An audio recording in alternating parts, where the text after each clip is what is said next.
Assalamualaikum warahmatullahi wabarakatuh. Balik lagi dengan gue Irman dan selamat datang kembali di Chemistry, cerita mistis para pendaki.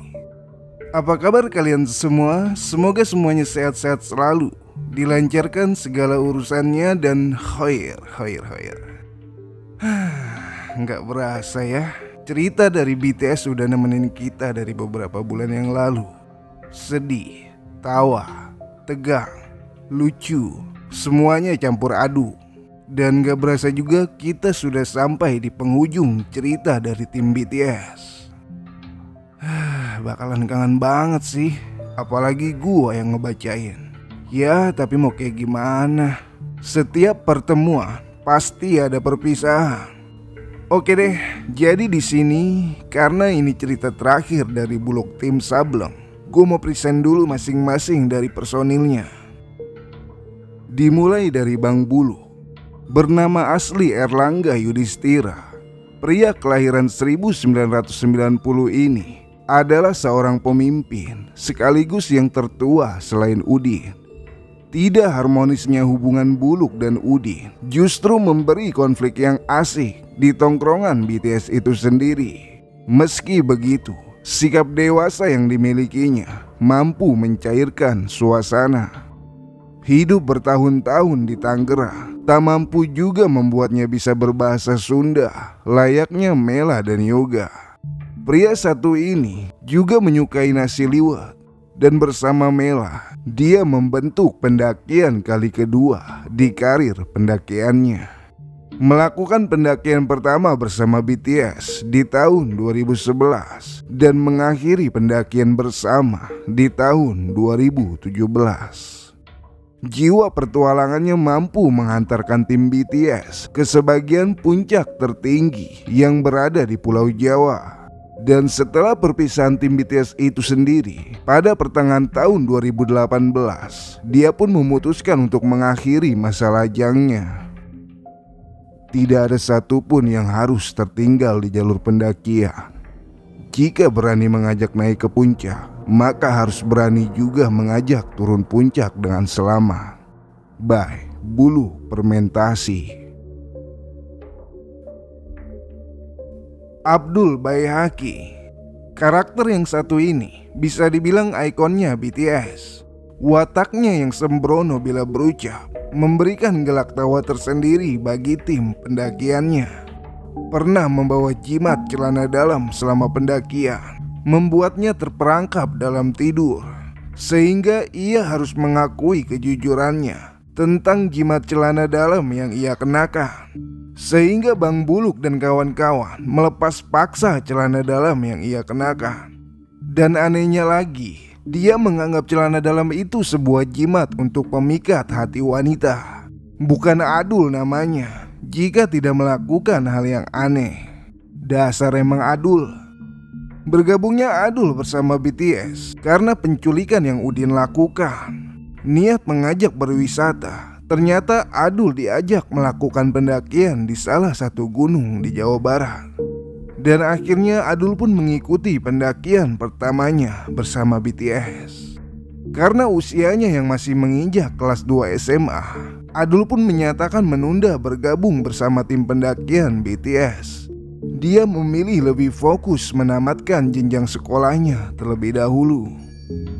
Abdul Baihaqi adalah anggota terakhir yang masuk bergabung bersama BTS. Meski begitu, Adul orang yang mengganti singkatan nama yang awalnya Balaraja Trek Surrender menjadi Bulu Tim Sableng. Bersama Udin, watak komedinya semakin menonjol jika diduetkan langsung sejajar di barisan paling belakang saat pendakian. Banyak kata yang melekat di telinga para pendengar setia cerita BTS. Misalnya seperti Hello Everybody, Ibu Kos, dan juga Mumun Dekil. Adul juga sangat menghindari sosok kuntilanak jika berhadapan langsung selama pendakian. 2013 adalah awal bergabungnya Adul bersama BTS. Di bawah naungan Udin, dia pun mengikuti jejak Udin dan berhenti melakukan pendakian bersama BTS di tahun 2017. Sesungguhnya Celana dalam itu bukan jimat. By Abdul Baihaqi. Tita dan Tio. Kalian ingat cerita malam di Ciremai, sebuah aib pendakian yang dilakukan oleh mereka sangat identik dengan teror pertama yang dialami tim pendakian ini. Bergabungnya Tio dan Tita diawali kesulitannya mereka mencari teman di kotanya untuk melakukan pendakian. Berawal dari perkenalan mereka dengan Mela, akhirnya lewat tangan Mela mereka pun bisa bergabung, tapi dengan syarat tidak boleh menjalani hubungan kasih sesama anggota karena alasan menghindari mesum ketika melakukan pendakian. Namun Tita dan Tio berhasil mengelabui Mela dengan menjalani hubungan tanpa sepengetahuan Mela. Mereka pun juga berhasil meyakinkan Mela agar bisa lolos kriteria yang Bang Buluk inginkan. Tita adalah teman satu sekolah bersama Mela. Karena pikiran buruk Tio tentang dunia pendakian, Tio pun mengikuti hobi yang Tita jalani supaya bisa menjaga Tita di alam bebas. Sampai akhirnya candu Muncak berhasil menerkam mereka. Mereka berdua mengawali karir dunia pendakiannya bersama BTS pada tahun 2012. Faktor merawat buah hatinya membuat mereka mengakhiri dunia pendakiannya pada tahun 2017 bersama BTS juga. Cerita kami adalah pelajaran untuk kalian. Semoga tidak ada cerita seperti kami lagi selanjutnya. Yoga Pradana. Yoga, pria asal Sumatera Barat ini mengawali pendidikan sekolah menengah pertamanya di Lampung dan bertransmigrasi ketika memasuki sekolah menengah atasnya ke Tangerang karena harus mengikuti kedua orang tuanya yang mengajar di salah satu wilayah di Tangerang. Perkenalannya bersama Bang Buluk diawali dari mapala yang Bang Buluk pimpin. Yoga mengawali pendakian pertamanya bersama Bang Buluk. Karakter satu ini bisa dibilang orang yang paling paham tentang kepribadian Bang Buluk. Sifatnya yang sedikit cuek membuatnya lebih terlihat kaku dibandingkan anggota yang lainnya. Meski begitu, rasa setia kawannya patut diancungi jempol. Kepribadian yang masa bodoh membuatnya jarang mengalami konflik sesama anggota BTS lainnya. Kehilangan teman di pendakian masa lalunya bersama Bang Buluk membuatnya harus mengalami trauma yang panjang. Dia adalah sweeper kepercayaan Bang Buluk. Semenjak pendakian pahitnya bersama Bang Buluk di Arjuno, dia mulai menolak menjaga barisan di palang pintu terakhir tanpa tahu alasannya sampai saat ini. Lahir di dunia pendidikan menjadikannya seorang guru yang menyukai pendakian, sampai dia mengikuti jejak Bang Buluk membentuk mapala di sekolah tempat ia mengajar. Mengawali pendakian pertamanya bersama BTS di tahun 2012 dan kompak mengakhiri pendakian terakhirnya di tahun 2017. Tidak semua pendaki itu pecinta alam, dan pencinta alam tidak semuanya pendaki. Yoga Pradana. Mega Rahmawati. Siapa yang tidak kenal dengan Mega? Sosok Daipek terbaik BTS ini memiliki peran yang sangat ganda. Selain memanjakan anggota BTS dengan kenikmatan masakannya, dia juga tidak pernah lengah dengan tugasnya membawa perlengkapan medis dan obat-obatan selama pendakian. Karakternya yang tenang mampu menengahi perselisihan di antara anggota dalam timnya. Mahasiswi keperawatan ini bergabung dengan BTS tanpa sengaja. Perkenalannya dengan Mela, Buluk, dan Udin di Pulau Sari, Pandeglang membuat dirinya menjadi anggota pertama di luar lingkup pertemanan Buluk dan kawan-kawan. Kedekatannya bersama Udin sangat memberi pengaruh negatif bagi tim BTS. Pasalnya, Udin hampir mempengaruhi Mega untuk tidak bergabung dengan BTS. Meski begitu, Mega memutuskan untuk tetap mendaki bersama BTS karena ketidakjelasan Udin yang hanya mengghostingnya. Bergabung bersama BTS di tahun 2011 dan mengakhiri pendakian bersama BTS di tahun 2017. Kata nenekku yang nolongin Udin di Pulau Sari, hati Udin bercabang. Cabang itu akan selalu tumbuh. Di cabang satu ada Mela, di cabang kedua ada kamu, Mega. Bisa saja ada cabang-cabang lain di hatinya. Mega Rahmawati. Dan Mela. Di mana ada BTS, disitulah ada Mela. Ya, wanita kelahiran Bogor 1994 ini menjadi karakter yang paling bersinar di cerita story BTS. Menguasai dua bahasa, Sunda dan Jawa, Mela sering dijadikan penerjemah untuk sebagian anggota BTS yang kurang mengerti arti bahasa Sunda atau Jawa. Karakternya yang judes serta cerewet justru memberikan keseruan tersendiri untuk timnya. Bersinarnya Mela di BTS malah memberikan petaka untuk tim yang dibentuknya. Terlibat cinta segitiga hingga dijodohkan paksa kedua orang tuanya, membuat Mela menjadi sosok paling menyedihkan di dalam story BTS. Wanita keturunan Jogja ini mempunyai mimpi mengakhiri cerita pendakiannya di Semeru.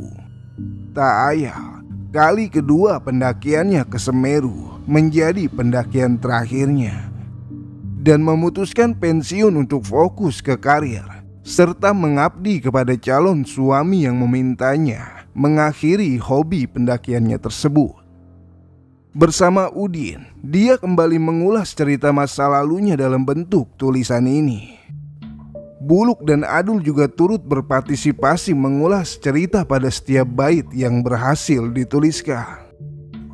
Mela pun melakukan pendakian perdananya di tahun 2009, mulai membentuk tim pendakian bersama Buluk di tahun 2011, dan mengakhiri pendakian terakhirnya di tahun 2017. Biarkan topengku membungkus semua aibku, Mela. Sementara Udin sedunia. Siapa yang bisa menembak Udin?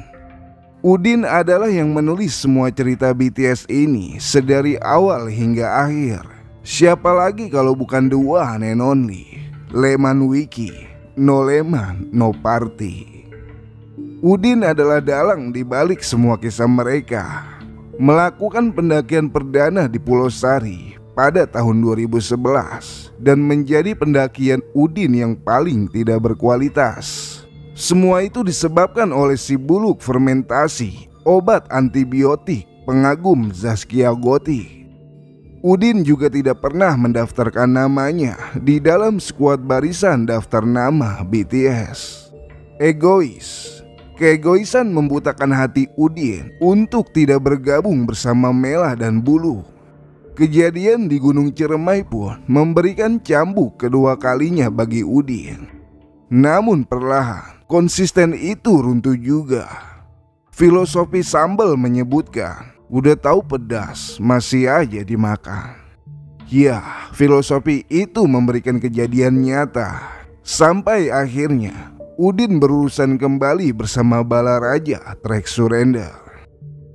Menolak bergabung dengan BTS di tahun 2011 dan menjadi saksi pendakian terakhir BTS di tahun 2017. Iman gua emang lemah, tapi gua gak mau direndahkan oleh mereka. By Udin sedunia. Enden, Arman bukan Maulana.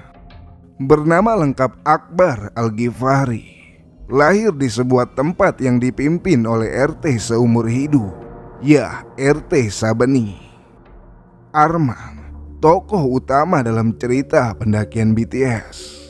Bintang utama yang membuat semuanya menjadi hidup. Sosok terbaik dalam BTS. Sosok inti dalam BTS. Sosok yang tidak akan pernah bisa digantikan dengan siapapun.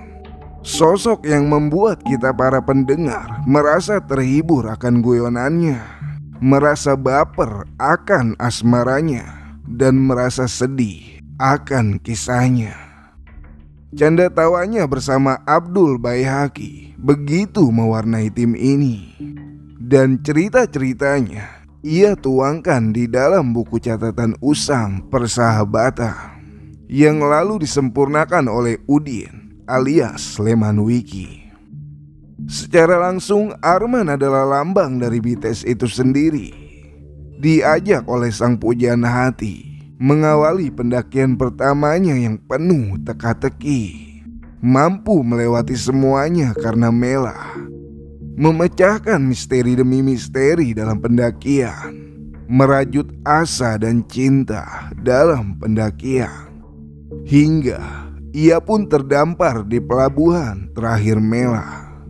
Mela adalah sosok yang begitu ia cintai, dan mengikhlaskan Mela untuk pria lain adalah keikhlasan terbesar dalam sejarah kehidupannya. Meski ikhlas itu sendiri membawanya dalam keabadian. Dunia itu fana, abadi itu Mela. Oke, setelah kita tahu masing-masing latar belakang dari personel BTS, sekarang kita langsung masuk aja ke dalam cerita pendakian terakhir Bulu Tim Sableng, yang kali ini menurut sudut pandang dari Udin Sedunia atau Leman Wiki.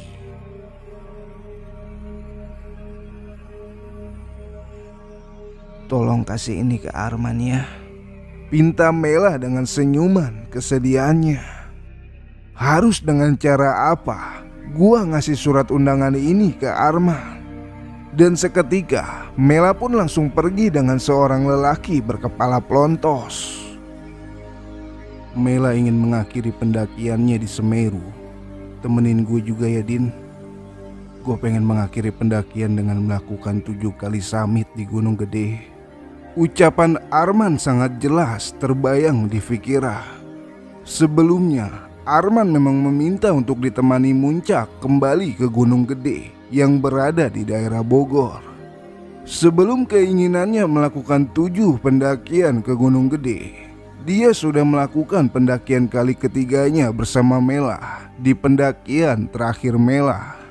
Meskipun Mela tidak akan bisa menemaninya lagi untuk melakukan pendakian keempat bahkan seterusnya. Tanpa BTS sekalipun, kita pasti bisa melakukan 7 kali summit di Gunung Gede. Ucapan optimis Arma menjadi semangat baru untuk gue pribadi. Pasalnya ini menjadi bulan terberatnya karena pernikahan Mela sudah memberikan kenyataan yang pahit untuk hidupnya. Malam itu gua, Arman dan Adul harus memainkan karakter bahagia di bulan pernikahan Mela. Ada hati yang harus dikuatkan, ada perasaan yang jatuh dan harus dibangunkan. Martabak manis yang Arman bawa hanya formalitas tentang manisnya hidup. Banyak amat bang bawa martabak. Adul pun mempertanyakan jumlah martabak yang Arman bawa. Ya elah, jarang-jarang kali gue makan banyak bareng lu berdua. Kapan lagi kita bakal makan banyak? Jawab Arman bahagia sesuai dengan namanya, martabak manis bahagia. Sok kuat banget lu man, gumam gua dalam hati. Potongan martabak di tangannya berhasil dia habiskan dengan lahap. Lalu meminta izin ke dalam rumah hanya sekedar buang air kecil. Arman pun keluar tanpa pamit terlebih dahulu ke gue ame juga Adul. Bang Arman mau kemana tuh bang? Buru-buru amat, tanya Adul sembari menyeruput sisa kopi malam ini. Kemudian Arman pun pergi tanpa pamit terlebih dahulu. Kepergiannya memberikan pertanyaan tersendiri untuk kami berdua. Sisa kopi itu kembali diganti dengan kopi yang baru. Masih hangat, masih tercium aroma kenikmatan kopi itu. Namun Adul pun menjatuhkan gelas kopi yang belum sempat kami nikmati. Lamunan pun mulai memeluk pikiran kami. Hampir 1 jam, gue ame Adul duduk bersama tanpa obrolan. Malam itu pun kami lebih suka diam, sibuk dengan smartphone masing-masing. Malam apa ini? Candaan itu pun hilang di dalam adukan kopi yang pecah menghantam bumi dari atas langit meja. Pikiran pun mulai merangkul raga untuk masuk ke dalam rumah. Entah ingin apa dan entah kenapa, seperti terbawa angin tanpa tujuan. Padahal itu rumah gue sendiri. Lalu surat undangan itu pun hilang bersamaan dengan kepergian Arman tanpa pamit, yang datang dengan kesakitan lalu pergi tanpa memberi pesan.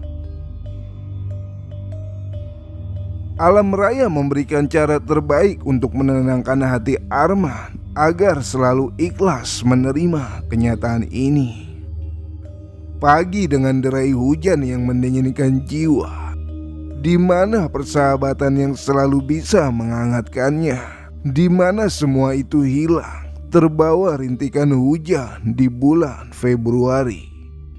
Bayangannya ada di dalam hati, senyumannya berirama dengan denyut nadi. Sahabat tanpa kabar sampai pagi hari. Bayangannya ada bersamaan dengan embun pagi di jendela yang bertuliskan merdeka atau mati. Dan tanpa ampun, pagi itu Mela pun menghubungi secara dadakan. Pengantin tumben amat pagi-pagi udah nelpon, gumam gua bertanya-tanya. Dan suara telepon itu hanya terdengar tangisan dari Mela. Untuk sekian menit, hanya tangisan itu yang terdengar. Justru gua hanya diam kebingungan, bergelut dengan pikiran gua sendiri, sembari menatap hujan yang tak kunjung berhenti. Mata pun terus memandang ke arah hujan, namun hati terus ditekan dengan derayan hujan air mata. Kenapa, Mel? Arman, Din. Ke rumah sakit sini, Din. Tangisan itu, ya, tangisan itu membuat urat syaraf bergerak seketika. Dengan basah kuyup melihat Mela dari kejauhan, Bang Buluk pun berada di sampingnya, seperti sedang menunggu panggilan masuk. Kenapa, Mel? Pertanyaan bodoh itu pun terus terucap. Mela pun mulai menuntun tangan gua yang mulai menggigil, dan tangisannya seakan mengajak lebih cepat untuk melangkah. 5 orang suster yang sibuk melepas alat medis dari tiang-tiang di atas kepala mereka. Satu persatu suster itu pun pergi meninggalkan gua, Mela dan Bang Buluk. Kepergian mereka membuat gua merinding. Tidak ada yang mau membuka kain yang menutupinya. Gua adalah sahabatnya. Gua bukan pecundang. Gua orang kuat yang menerima kenyataan. Di balik kain itu adalah sahabat gua, tertidur pulas dengan luka di sekujur tubuhnya. Luka itu, luka yang menganga di kepala. Luka itu mengeluarkan air mata kami. Luka itu menjatuhkan orang yang katanya hebat, menampar orang yang katanya bukan pecundang, menikam orang yang katanya selalu ada untuk sahabatnya. Tangisan Mela sudah tidak bersuara. Bang Buluk hanya bisa memukul dadanya dengan tangisan. Air mata ini jangan sampai jatuh di tubuhnya. Namun siapa yang mampu? Keluarganya pun datang. Siapa yang tidak roboh dengan keadaan anaknya yang seperti itu? Yang satu persatu mulai berjatuhan. Satu persatu pun mulai tidak sadarkan diri, menyisakan siapa yang paling kuat menerima kenyataan ditinggal pergi orang terkasih. Kami BTS memberikan coreng hitam di keluarganya. Kami BTS hanya tim pendakian sampah penuh petaka di dalamnya.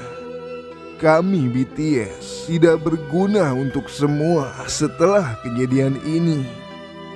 Dirinya yang menunjang tubuh ini untuk tetap berdiri di hadapannya.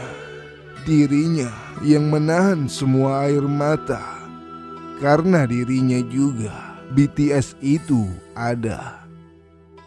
Kemudian satu persatu anggota BTS lainnya pun datang memenuhi isi ruangan.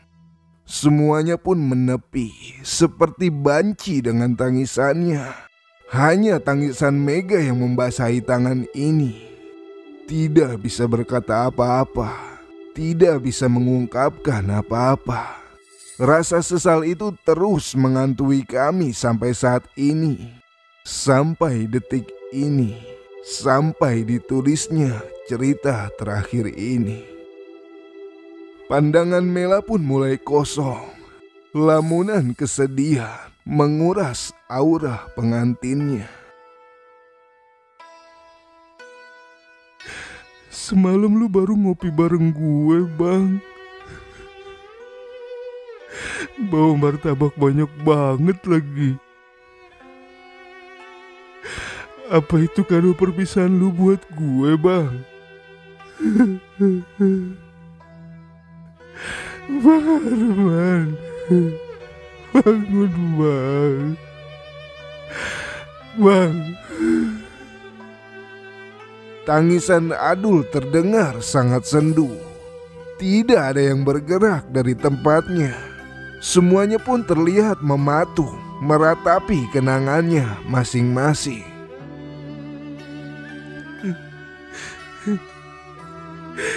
Bang, bangun Bang. Lu jangan bercanda Bang. Bang. Bang, bangun Bang. Bang, bangun. Teriakan Abdul Baihaqi terdengar lantang di ruangan yang memantulkan kesedihannya. Bang, Bang Arman kenapa Bang? Cengkraman tangan Adul ke gua seakan menampar hati. Keluarga Arman kini mulai sadarkan diri. Mela pun hanya bisa memeluk kasih sayang ibunda Arman yang terus meratapi harapannya. Bercermin di bola mata ibunya, air mata ibunya tak pernah berhenti menetes di kelopak mata yang kini keruh. Karena harus memberi kasih sayang itu kepada Arman di setiap harinya. Tapi hari ini kasih sayang itu akan berganti doa, merubah harapan menjadi rasa yang tertinggal. Arman meninggalkan kami semua di tengah kebahagiaan Mela, memberikan kado terpahit di dalam pernikahannya, menjadikan doa restu dengan doa perpisahan. Inna lillahi wa inna ilaihi rojiun.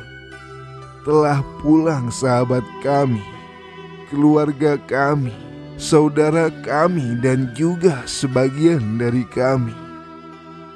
Lihat wajahnya.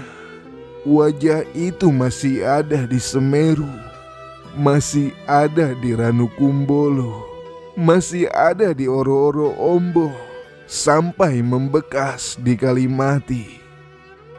Lihat tubuhnya mengantarkan pendakian terakhirnya untuk Mela. Betapa kuatnya dia menerima keadaan hidup yang pahit. Betapa tangguhnya dia berjalan tanpa mengetahui sedikit pun. Betapa gagahnya dia yang ingin melakukan 7 pendakian di Gunung Gede. Asa itu baru kemarin sore masih terngiang jelas di telinga, masih terlintas jelas di pikiran. Kenapa secepat itu? Man, gue mau nikah, Man. Kok lu pergi sih, Man? Ucapan itu meruntuhkan Mela, membuatnya duduk tak berdaya, memegang erat kaki ini agar selalu berdiri tegak menerima kenyataan. Armandin.